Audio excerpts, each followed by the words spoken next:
French atheist, existentialist philosopher, wrote a play on the human condition called No Exit. This terrifying absurdist tale is about three people who end up in hell, but hell ends up being a locked room, which they cannot leave. There's no torture, there's no fire, but there's also no change, no windows, no explanation as to where they are or what's happening. They slowly drive each other crazy. Each of them is escorted there by a mysterious valet who chillingly never blinks and provides only esoteric answers to their questions.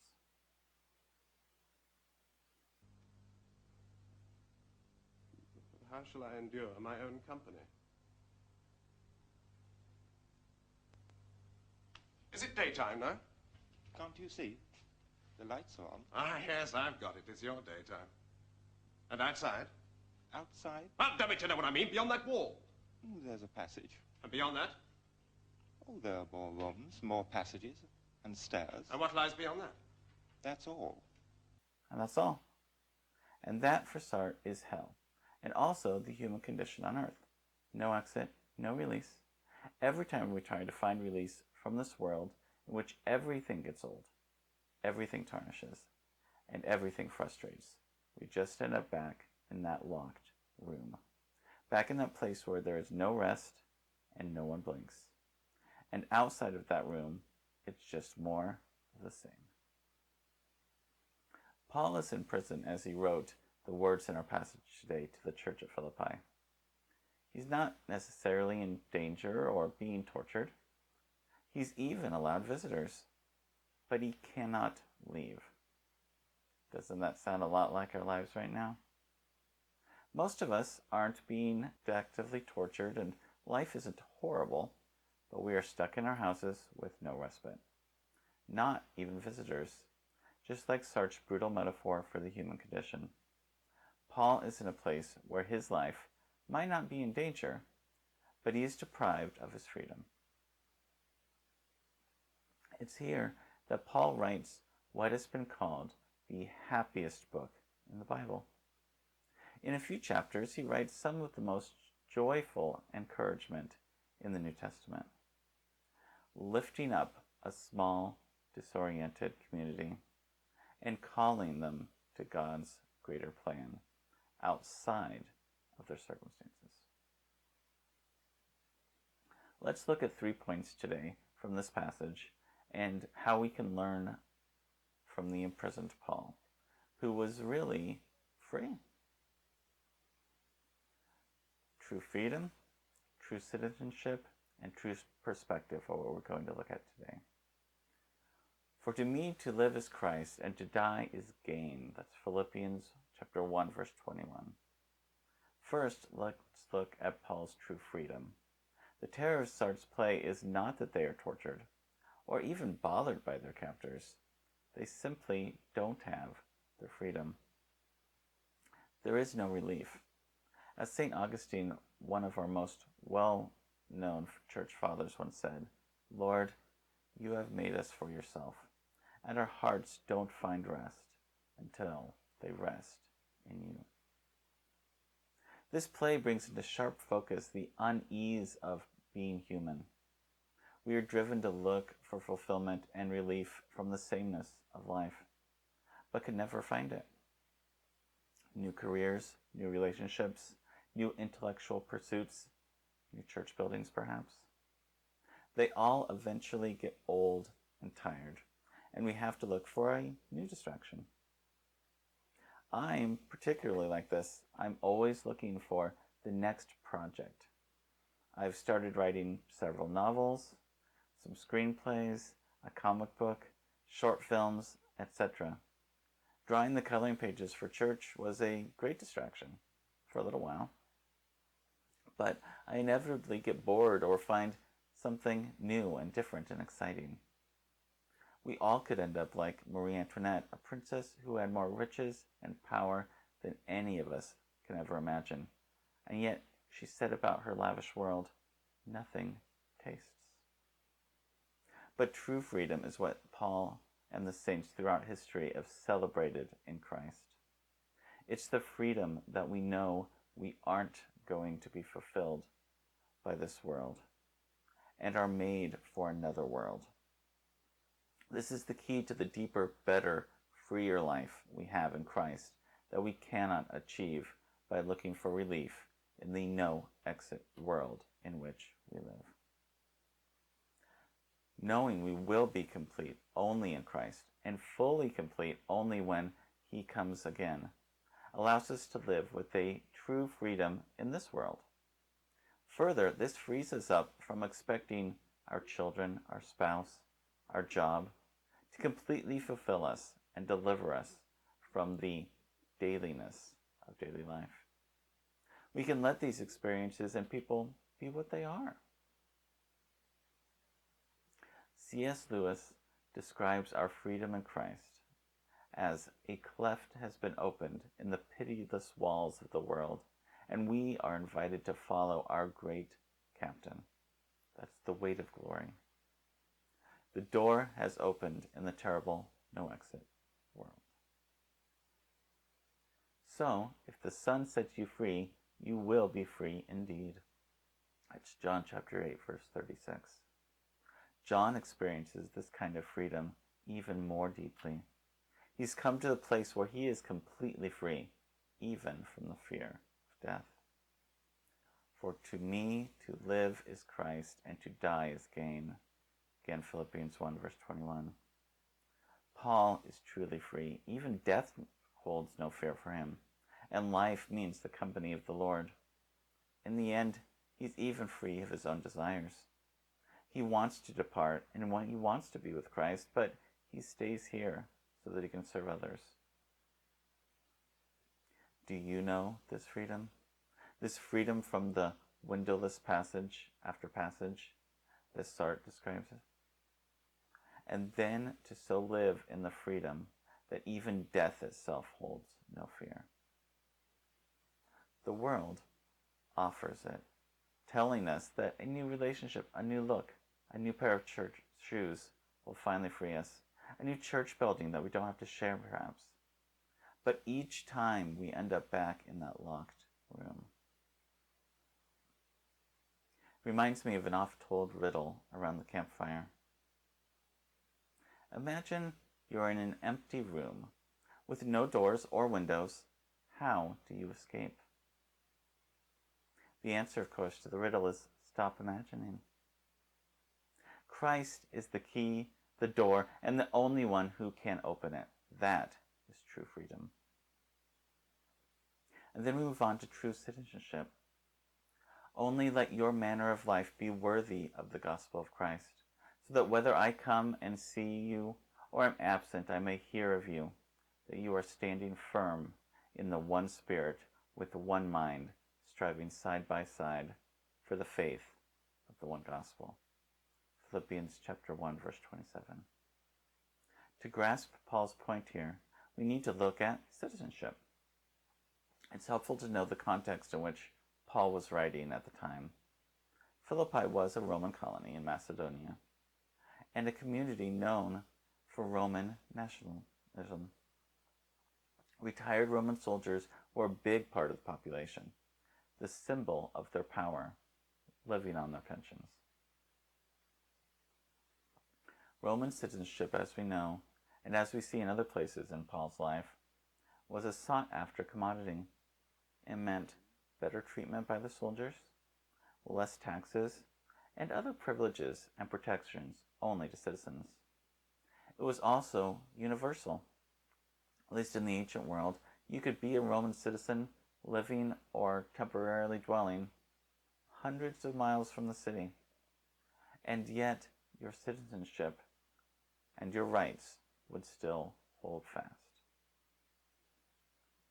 Because of Paul's interaction with communities occupied by Rome, he often used citizenship language. In Galatians, Ephesians, Colossians, and other letters, he uses metaphors of citizenship. Paul reminds us that we are citizens of heaven. Essentially, a colony here on earth, awaiting the return of the true emperor and king, Jesus. Early Christians even used Roman language and imagery to convey the truth of the gospel. Think of the title people gave Caesar as the King of Kings and Lord of Lords.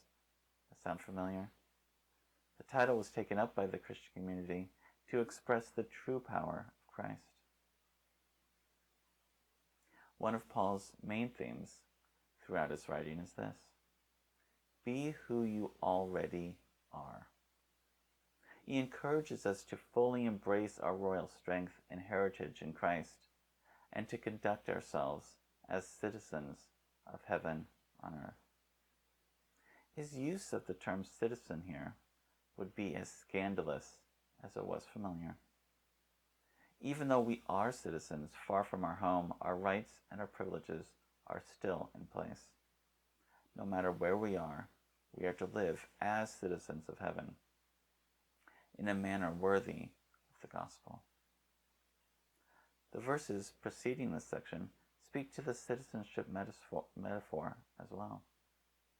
Yes, and I will rejoice, for I know that through your prayers and the help of the Spirit of Jesus Christ, this will turn out for my deliverance, as it is my eager expectation and hope that I will not be at all ashamed, but that with full courage, now as always, Christ will be honored in my body, whether by death or life. Philippians 1, verses 18 through 20. Paul says here that he rejoices with full courage. This is a Greek phrase talking about the free, open speech enjoyed by citizens.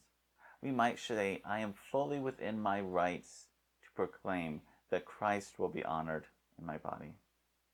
He speaks with the confidence of someone who knows his true citizenship, despite being a prisoner and being a part of a small religious minority that no one had even heard of at this time. His citizenship is in heaven. His job, his focus is to honor Christ, now in this life, as a citizen of heaven, and even by death, which cannot separate us from this identity. But what does it mean to speak and live with this kind of confidence and freedom? What does it mean to live as citizens of heaven in this world? Do we embody a different set of values? Do we navigate by different coordinates than those outside the gospel? Isn't that exactly what Dave preached last week? Act differently so that the people around us can recognize true Christianity. Here's an odd example from the world of American fast food. Not usually a place we think of as gospel-centered. The fast food chain Chick-fil-A is famous not just for good chicken, but also for being closed on Sundays. Founded by Christians and on Christian values, they felt called to close Sunday as a day of rest for themselves and their employees. Some of the largest chains that compete with them on every corner in the U.S. have commented that their business would have been devastated if Chick-fil-A was open on Sundays. So even in the cutthroat world of capitalist food service, there is a simple witness for Christ. Despite a chance at more money and less competition, they have decided to use Sundays for rest. What is true perspective? Let's look at true perspective. Again, Paul is in prison here, a Roman prison, which was certainly no club fed. The prisons we have today look like 4-star restaurants and resorts compared with those in Paul's day. You would imagine that Paul would rather be anywhere except prison. And yet, he keeps things in perspective. And I believe this is one of the main points of this passage. If I am to live in the flesh, that means fruitful labor for me. Yet which I shall choose I cannot tell. I am hard pressed between the two. My desire is to depart and be with Christ, for that is far better. But to remain in the flesh is more necessary on your account. Convinced of this, I know that I will remain and continue with you, all for your progress and joy in the faith, so that in me you may have ample cause to glory in Christ Jesus, because of my coming to you again. That's Philippians 1, verses 22 through 26. It would be a lot easier to go to Christ, to be free of the burdens of life, and to live fully in the kingdom, and thus experience all the blessings of his true citizenship. However, Paul realizes that is not what is best for him. It's not necessarily what's best for others. To remain in the flesh is more necessary on your account. Paul realizes that God has called him to remain so that others will have cause to glory in Christ Jesus. He also realizes that this is not an easy road for him or for others who choose to follow Christ. So he tells them to live a life worthy. And then he tells them not to be frightened as they face suffering. This is a clear sign to them of their destruction, but of your salvation, and that from God. For it has been granted to you that for the sake of Christ you should not only believe in him, but also suffer for his sake, engaged in the same conflict that you saw I had, and now hear that I still have.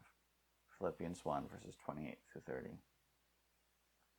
Knowing your citizenship is in Christ, knowing your freedom is because of Christ, don't allow your opponents or your fear to guide you. Yes, you will suffer for its sake, engaged in the same conflict that you saw I had. In spite of Paul being in prison and often suffering at the hand of those opposed to him, he never lost perspective.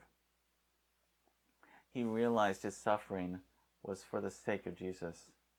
Because he loved Jesus, he suffered. Because he loved others, he suffered. But his suffering was not just physical. It was primarily a heart issue. He grieved for others. It's a mistake to assume all references to suffering refer to dealing with physical harm. Suffering can be physical, but we are quite aware of this. But Jesus' suffering was not only limited to physical suffering that he endured prior to his death. Jesus didn't weep over Jerusalem because he was in physical pain, but because his head and his heart hurt for those he loved. He felt the pain of desertion when the disciples fled from the Garden of Gethsemane, and he grieved over Peter's denial. But it wasn't grief just for himself. Jesus never lost the perspective that he came for others.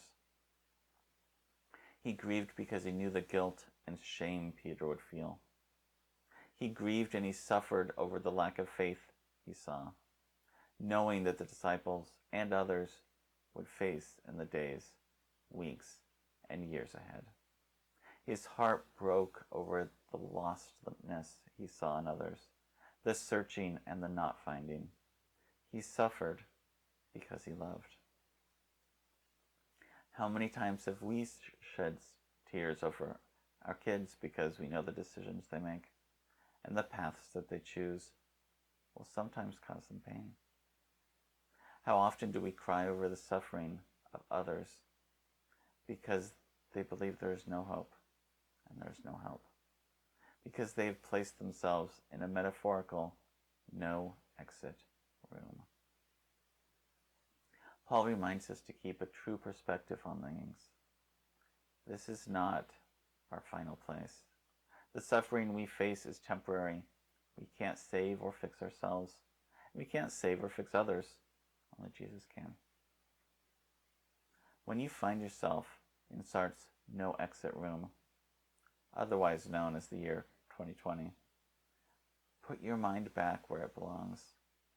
Of course that new job isn't fulfilling every last dream you've ever had. Of course your spouse occasionally has bad breath or tells boring stories or bad jokes. Of course, our church is full of broken, imperfect people. Our new building has flaws and will grow dull. Nothing in this new world is perfect. Said another way, our only freedom, our only citizenship, our only perspective is in Christ. Paul's word to us is to keep this reality in focus. Keep your mind, which you can control, on your heavenly citizenship, despite your circumstances, which you can't control. I'll repeat C.S. Lewis's imagery right now. A cleft has opened in the pitiless walls of the world, and we are invited to follow our great captain. The world will take you from locked room to locked room, never a break in the wall. As tempting as many escapes look, each one will just bring you back there. But with Christ, there is a knock, and the lock is finally turning. With Christ, there is relief, an open door, and a no-exit world.